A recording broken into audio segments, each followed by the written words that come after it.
수업을 하겠습니다. 사실 실크 스크린은 너무 쉬운 파나예요. 공파나라고 그러죠. 공파나는 구멍이 뚫려 있는 걸 통해서 나온다는 거예요. 그래서 대충 보시면 스텐실 같은 것도 다 파나예요. 모든 게 한번 간접적으로 찍혀내는 건 파나라고 보시면 돼요. 거기에 가장 쉽게 일상적으로 응용하기 쉬운 게 실크 스크린이라고 보시면 되고요. 그래서 세리그래피라고 하는 게 이제 실크 스크린의 어원이고, 여러분들이 보실 때 앤디 워홀이나 뭐 이런 사람들이 이런 실크 스크린을 이용해서 유명하게 된 작가들이죠. 이건 제가 사실 이제 정음철물을 위해서 만든 캐릭터예요. 얘가 이제 롤러예요. 파나 같은데 하실 때 보면은 롤러가 필요해요. 근데 다행히 실크 스크린 롤러가 필요 없어요. 근데 뭐 동판을 찍든 뭐 모든 뭐 서판을 하든 다 롤러가 필요해요. 그렇기 때문에 얘가 상징적인 의미가 있죠. 그 널복이라고 해서 그런 브랜드를 만든 거예요. 그래서 저희가 이제 정통을 지금 판매를 하고 있습니다. 그 나름 또 한 달 만에 판매율 60% 불리는 나름 효자 캐릭터라고 할 수 있죠. 여기에서 제일 중요한 거는 뭐냐면 이 판이 아니고요. 이 안에 있는 이 캐릭터하고 이 가치인 거예요. 이거를 담아내는 방법이 이 틀인 거죠. 이 파나 안에는 수없이 많은 파나들이 있어요. 뭐 고무파나, 뭐 목파나, 뭐 실크 스크린, 석파나, 리소그래프, 봉파나, 뭐 수없이 많은 것도 있는데 그걸 나중에 흥미가 있으셔서 공방에서 배우면 아주 재밌어요. 그리고 얘는 간접 미술이라고 그러죠. 제가 직접 드로잉을 해서 그리는 건 직접 미술이에요. 그리고 얘는 한번 거쳐 나오는 거죠. 거기에 대한 간접 미술이라고 하는데, 간접 미술의 가장 장점은 뭐냐? 대충 쑥 그어서 하나로 해서 간접으로 나오죠. 그럼 렌즈가 없어요. 그게 어떻게 보면 장점이고, 또 하나의 장점은 실크 스크린은 대량 생산을 할 수 있어요. 얘가 그렇다고 뭐 얘도 하나로 뭐 10,000장을 찍거나 20,000장을 찍거나 이럴 수는 없어요. 근데 에디션이라고 하죠. 그래서 얘를 리미트를 주고서 그 안에서 이걸 그만큼 찍어낼 수 있는 거예요. 그래서 대부분 작가들은 얘를 해서 50장을 내가 찍겠다. 그럼 50장의 리미트를 줘요. 그래서 얘를 딱 50장만 찍는 거예요. 그 다음에 이 판을 폐기해요. 약속했으니까 이 판은 폐기해서 다음 에피소드에 사용하지 않아요. 그게 어쨌든 하나를 대중들한테 판매하고 작품으로서의 가치를 주는 약속인 거예요. 그래서 나중에 사업을 하실 때, 사업을 하고 얘기하는 거죠. 어떤 돈을 하실 때 그렇게 어떤 마케팅을 하셔도 나쁘지 않아요. 우리는 이걸 50장만 찍었고 거기에 대한 에디션이 다 있고, 그래서 그거에 대한 가치를 부여한다 하는데 막 제품이 이상해요. 그러면 그거 먹겠죠. 근데 제품이 이뻐. 그럼 거기에 대한 가치를 충분히 느낄 거예요.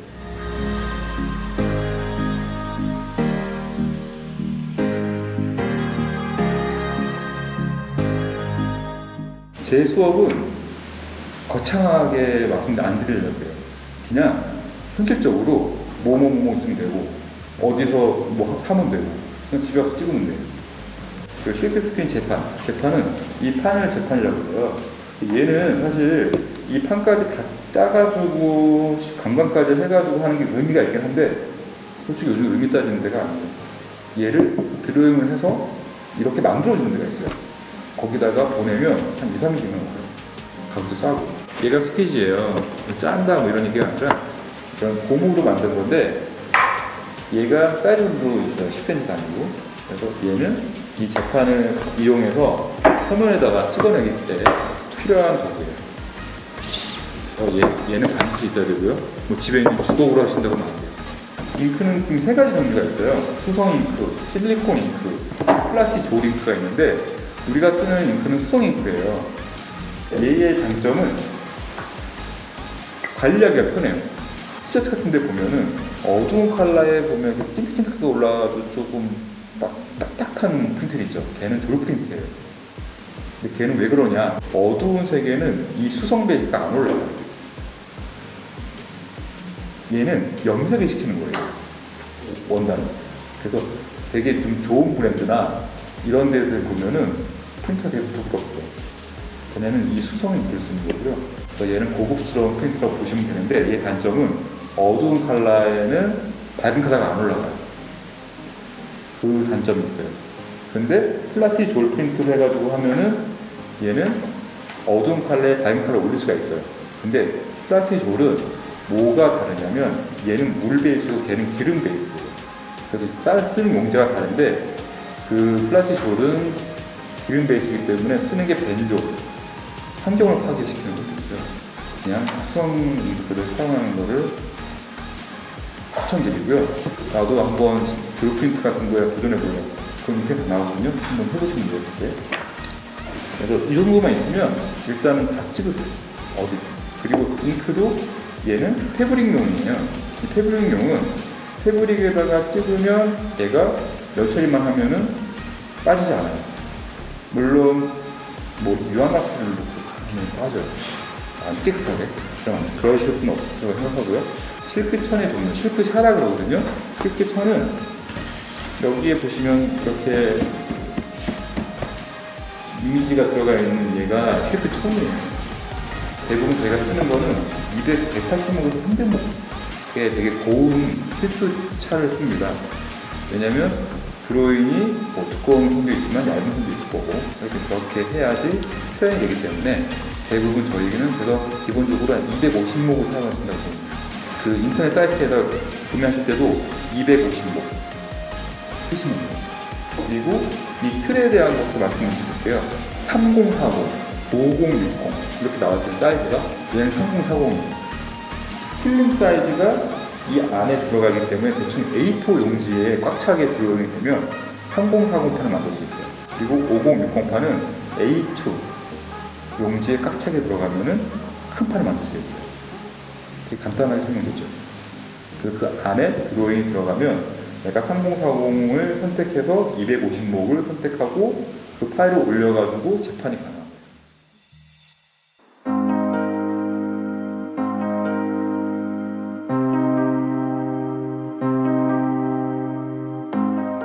처음에 판을 만드는데 판은 제가 말씀드렸듯이 그냥 도화지에다 그리셔도 되고요. 아니면은 OH 펜이 있어요.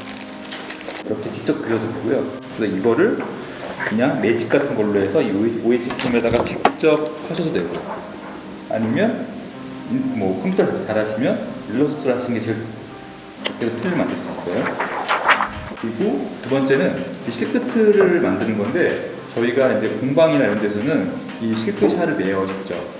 그래서 이 실크천을 갖다가 이제 뭐 이렇게 타카라고 해가지고 잡아가지고 얘는 물 뿌려가지고 만들어서 이 틀을 만들거든요. 그런 다음에 그 감광액을 발라요. 감광액이라고 그런 거는 사실 그 사진에서 환상액이라고 보시면 돼요. 뭐 바스킷이라고 약간 이렇게 네모나게 생긴 그런 용기 같은 게 있는데 거기다가 그 용제를 넣어놓고 여기서 얇게 펴발라요. 이쪽으로. 이쪽이 아니라 이쪽으로. 근데 그거를 할 때 제일 중요한 점은 환상액이기 때문에 밝은 공간에서 하시면 안 돼요. 그래서 그런 다음에 걔를 완벽히 말린 다음에 이 만들어 놓은 필름을 이쪽에다가 붙입니다. 잘 붙이고 감광액 박스라는 게 있어요. 얘를 놓고 거기에도 기계를 딱 덮으면 진공으로 쫙 빠져요. 이 판을 공기가 진공으로 빠지면서 위에 덮개가 밀착을 시켜줘요. 그래서 그런 다음에 얘를 물로 씻으면 어떻게 되겠어요? 이렇게 나오죠. 그 원리는 이 감광액을 받은 곳은 이게 굳어서 막이 생겨요. 근데 이렇게 빛을 통과하지 않게끔 해놨기 때문에 빛을 쏘이면 얘는 이곳은 빛을 통과하지 않는 거예요. 그러니까 또 감광액이 빛으로 막을 형성하지 않게 되는 거예요.